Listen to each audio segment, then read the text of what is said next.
اعوذ باللہ من الشیطان الرجیم۔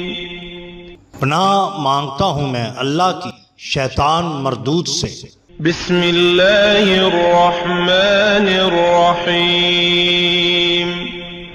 شروع اللہ کے نام سے جو بڑا مہربان نہایت رحم والا ہے۔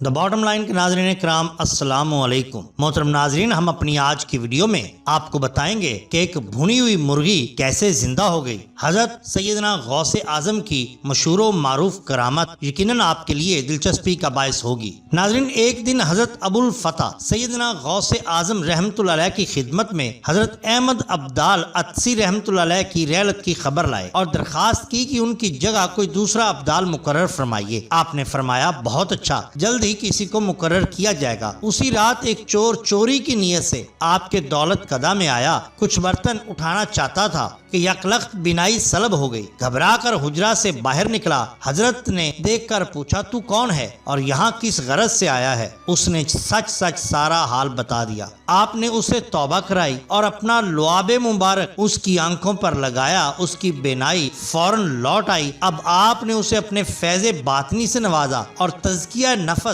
اور سلوک کی منازل طے کر کے ابدال بنا دیا۔ پھر اس کا تقرر حضرت احمد عطسی رحمۃ اللہ علیہ کی جگہ کر دیا۔ ایک دن بغداد کا ایک باشندہ آپ کی خدمت میں حاضر ہوا۔ عرض کیا یا حضرت، آج میں نے اپنے والد مرحوم کو خواب میں دیکھا۔ وہ عذاب میں مبتلا تھے اور کہہ رہے تھے کہ شیخ عبد القادر جیلانی رحمۃ اللہ علیہ کی خدمت میں حاضر ہو کر میرے لیے دعائے مغفرت کرواؤ۔ آپ نے یہ سن کر نہایت خشوع و خضوع سے اس شخص کے والد کے حق میں دعا فرمائی۔ دوسرے دن وہ شخص پھر حاضر ہوا، کہنے لگا یا حضرت، آج میں نے خواب میں اپنے والد کو نہایت عمدہ حالت میں دیکھا۔ وہ سبز لباس میں ملبوس تھے اور نہایت شاداں و فرحاں تھے۔ انہوں نے مجھے بتایا کہ اللہ تعالیٰ نے شیخ عبد القادر جیلانی رحمۃ اللہ علیہ کی دعا کی بدولت مجھے عذاب قبر سے نجات دی اور اپنی رحمتوں سے نوازا۔ ایک دفعہ کا ذکر ہے کہ دریائے دجلہ میں خوفناک سیلاب آیا اور پانی دریا کے کناروں سے اچھل کر بغداد کی طرف بہنے لگا۔ اہل بغداد گھبرا اٹھے اور سیدنا غوث اعظم رحمۃ اللہ علیہ کی خدمت میں حاضر ہو کر دعا کے خواستگار ہوئے۔ حضرت نے اسی وقت اپنا عصا لیا اور لوگوں کے ساتھ چل پڑے۔ دریا کے کنارے پہنچ کر اپنا عصائے مبارک وہاں گاڑ دیا اور فرمایا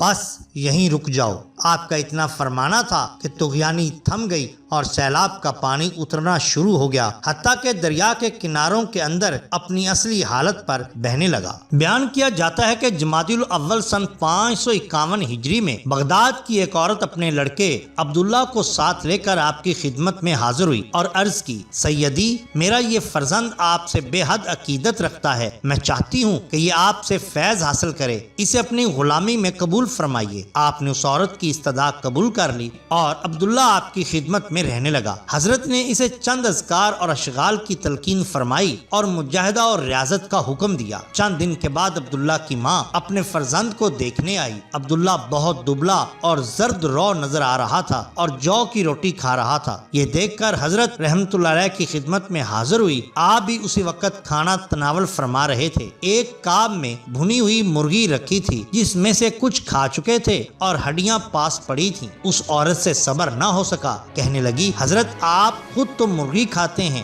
اور میرے بچے کو جو کی روٹی کھلاتے ہیں۔ یہ سن کر آپ نے اپنا ہاتھ مرغی کی ہڈیوں پر رکھا اور فرمایا کھڑی ہو جا، اس اللہ کے حکم سے جو بوسیدہ ہڈیوں کو بھی زندہ کر دیتا ہے۔ آپ کا اتنا فرمانا تھا کہ مرغی زندہ ہو کر اٹھ کھڑی ہوئی اور بولنے لگی۔ وہ عورت سکتے میں آ گئی۔ آپ رحمۃ اللہ علیہ نے اس سے مخاطب ہو کر فرمایا تیرا لڑکا جب اس درجہ پر پہنچ جائے گا اس وقت جو جی چاہے کھائے، اس وقت اس کے لیے جو کی روٹی ہی مناسب ہے۔ وہ عورت بہت نادم ہوئی اور اپنی غلطی پر پشیمان ہوئی اور معافی طلب کی۔ کہا جاتا ہے کہ آپ کے خادم شیخ ابو عبداللہ محمد بن ابو الفتح الحروی رحمۃ اللہ علیہ کا بیان ہے کہ حضرت مجھے ہمیشہ محمد طویل کے نام سے پکارا کرتے تھے، حالانکہ میرا قد طویل نہیں تھا۔ ایک دن میں نے عرض کی سیدی، میں تو لوگوں سے چھوٹا ہوں، آپ مجھے طویل فرماتے ہیں؟ فرمایا تو طویل العمر ہے۔ چنانچہ ایسا ہی ہوا۔ شیخ ابو محمد عبداللہ 137 برس تک جیے اور دور دراز مقامات کی سیاحت کی اور بلند مرتبہ پایا۔ محترم ناظرین، یہ شان ہوتی ہے اولیاء اللہ کی۔ اگر آپ کو ہماری یہ ویڈیو پسند آئی ہو تو لائک کیجئے، سبسکرائب کیجئے ہمارے چینل دا باٹم لائن کو، تاکہ ہم آپ کے لیے اور بھی بہترین ویڈیوز لا سکیں۔ اپنے دوستوں کا، گرد و نواح کے لوگوں کا بہت خیال رکھیے۔ اللہ اور اللہ کے رسول صلی اللہ علیہ وسلم سے بے حد محبت کیجئے۔ آپ کا بہت شکریہ۔